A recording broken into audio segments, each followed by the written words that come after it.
You probably know Terry Crews. He's an actor, a TV host, a former NFL powerhouse. But today, we're not going to talk about his career. We're going to talk about a financial mistake he made that almost cost him absolutely everything. And it's a powerful lesson that has nothing to do with fame or football. So, to really get why this mistake was so huge, you got to understand just how successful he is. By 2020, his net worth was sitting around 25 million US dollars. That's about 750 million Thai baht. I mean, by any measure, the guy was on top of the financial world. So you're probably thinking, a guy with that much money, what could possibly be his biggest financial mistake? Well, the answer is kind of shocking, and it takes us all the way back to the start of his career. It's a huge warning about the dangers of easy credit. All right, let's rewind the tape and see how this whole disaster got started. This wasn't just one bad choice, you know? It was more like the perfect storm of circumstances. Okay, so picture this. He's in his early 20s. He gets married while he's still in university. Then, boom, his NFL career just explodes. He goes from being a college student to having a massive income, like overnight. And you know what happens next, right? Credit card companies started lining up, basically offering him what felt like an endless river of free money. And we're not talking about just one card. He got approved for 4 of them. Now, for a young guy who has never dealt with that kind of money before, that's like someone just handed you the keys to the kingdom. And well, he started spending like a king. That newfound spending power? It turned into a dangerous obsession, and fast. What started out as a simple convenience just spiraled into this vicious cycle of spending that he absolutely could not control.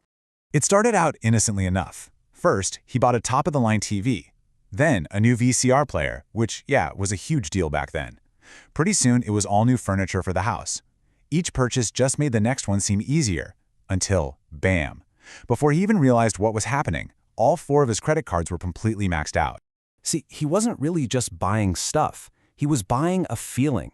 He later said he was drunk on it, just totally intoxicated by the power and the image he thought he was creating. But like any wild party, a brutal hangover was right around the corner. And then, the party was over. The bills started pouring in, and the reality of his situation hit him like a ton of bricks. He had racked up this mountain of debt, with absolutely no way to pay it off. And that's when the phone calls started, from debt collectors. And I don't mean every now and then. We're talking every single day.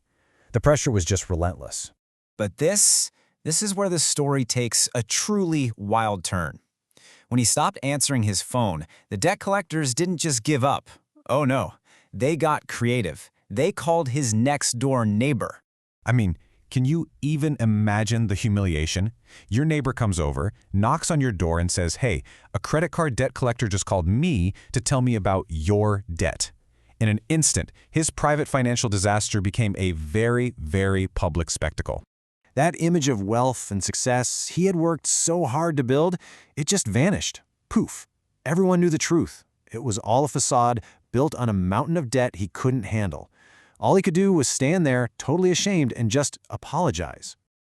But, you know, sometimes hitting rock bottom is the wake-up call you need. It was an incredibly expensive, totally humiliating lesson, for sure.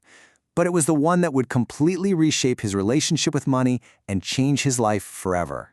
This whole experience really exposed this huge disconnect between his goal and the actual reality.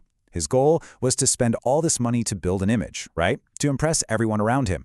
But the hard lesson he learned? People weren't paying nearly as much attention as he thought. In reality, nobody cares about you that much. Looking back, he kind of distilled it all down to a few key realizations. Number 1, he was just trying to look cool for other people. Number 2, he didn't even really enjoy the stuff he bought. And the most critical lesson of all, when you get into that deep of a financial hole, you are the only one who can dig yourself out.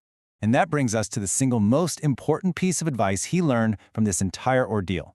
It's a simple but powerful warning for every single one of us. Never, ever get into credit card debt. That's a lesson worth more than anything you could ever buy on credit.